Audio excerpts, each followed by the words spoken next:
So I took the wheel off, and the only other thing I've done besides take the wheel off is this clip was in there, this little plastic clip for the ABS sensor.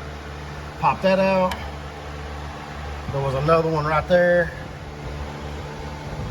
Pop that out. And then on this one, it's a little hard to get to, but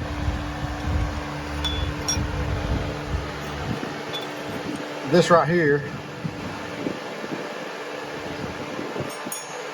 was in there like that. 10mm bolt. Pull that out. I always put the bolt right back there so I don't lose it. And once you got that bracket out, you can see the underside of this a lot better. You just squeeze that, pull it out, and you put this out of the way. Next, you want to take this upper ball joint nut off right here. So I got that nut off. And it was a 18mm. Then what I did is I took these this ball joint separator here, and I wedged it in between this upper control arm and the spindle here. And you want to be careful not to damage this boot right here, because if you do, this boot right here, you'll be replacing a ball joint. Anyways, and you make sure that that boot fits in between that. If not, you'll rip it. They make different sizes of these, so make sure you get the right size. Anyways, just wedge it in there. As you're hammering it in, it'll separate itself and pop up. And that's where we are right now. Next, I'm going to take this ABS line.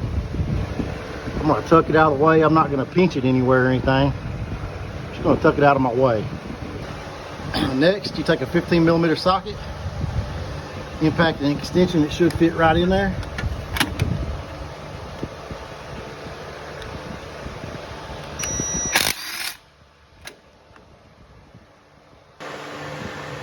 And once you get that one out, you come out here and you just grab it right here and you spin it to line the next spot up that you need.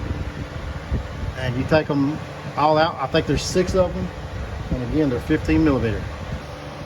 Just wiggle this a little bit and separate it from the differential there. Wiggle it around. Like just make sure it separates, and then come out here. You take the axle nut and washer off. I think it was a 35mm. 35 or 36. I can't remember now, but take it off. Pretty sure it was 35. Okay. Once you anyways, get that done, so yeah, go ahead and take the back to the hub. Axle nut and the washer off. Behind it. You take them off. But it's a 35mm. Okay, so there's a nut off. There's the washer.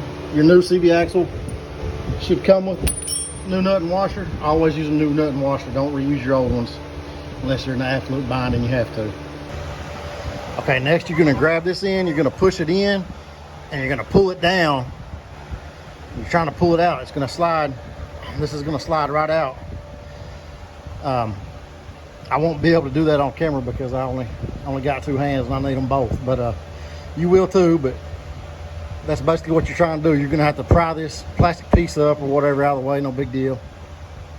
But anyways, you're going to pull this down and then back, and that's going to move this whole shaft out, and you'll be done with taking the old CV axle out at that point. Okay, so just like this, a little update. Don't get discouraged. You gotta hold your mouth just right on this. But anyways, I was able to wobble this around, pull it down, got that plastic piece bit down a little bit, and then you pop the front of it out. It's supposed to be right there. It's there. And then now I'm just going to slide it out. Now, one thing to keep in mind, hopefully you're watching this video before you do it, not as you go. Don't get this line tight. If you get this line tight, you're going to have ABS problems. Keep it loose, but out of the way. And it's important that you don't strain it or break it or anything like that. So anyways, that's about to come right out. Okay, you should have done this as one of your first steps. But anyways, better late than never. And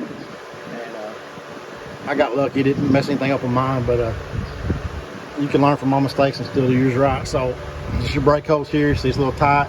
It was tighter with this bracket bolted to the control arm. It's a 10mm bolt. Just unbolt it, get it out of the way. It's going to have some tension on it, but it's not major, and it shouldn't hurt anything. That's how I'm doing it. So I got the old one out.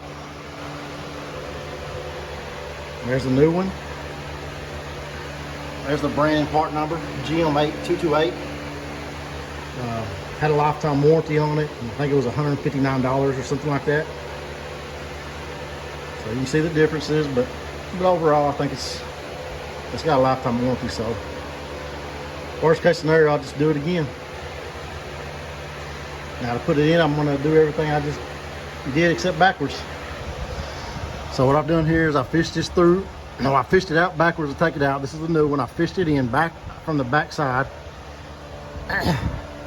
I'm gonna take the nut and washer off now. And I'm gonna put the shaft into the axle hub. And then I'll free up some room back here. I'll line that up. Put your 6 bolts back in. All right, same thing. Get your impact in there, tighten these, rotate this, tighten the next one till you get all 6 of them. All right, got all those in. Now you're gonna move out here to the hub. This hub nut got a washer built onto it, so you took a washer off and the replacement comes all one piece like that. That's no big deal. Just like I said, don't use your old nut and washer unless you're in a bind and you have to. It comes with the new one, so just go ahead and use it. This new one's a 36. I'll tighten that up. Don't come after me. I'm not sure on the torque specs. I hate to put a number out there and it be false and then somebody drag me over it. So I'm going to use what I think's appropriate, and you do the same. All right, you're going to take this upper control arm. You're going to push your ball joint through it, and you're going to have to use some force, but just get your nut started on the bottom. This may spin while you're trying to tighten. And mine actually did spin, and I think I'm going to have to put some. I'll show you what I had to do to side. keep it from spinning so I could tighten that nut at the end of the video. I had to use a pry bar on top of it and put pressure down. And 10mm bolt. Put your bracket back on for your ABS line. Same thing for your brake hose. This bracket right here, 10mm, and then plug up 1 connection, 2 plastic connection, and 3. This might go without saying, but if you do unplug this, which I didn't have to this whole process, but if you do for whatever reason, don't turn your key on while that's unplugged, or you'll get an ABS light on your dash and you'll have to more than likely go to the dealership and get it cleared. I'm not sure on these newer ones, but anyways, I would just avoid it if I could. And anyway, and here's where I had to press down on the upper control arm and apply pressure while I tighten the nut on the ball joint right there.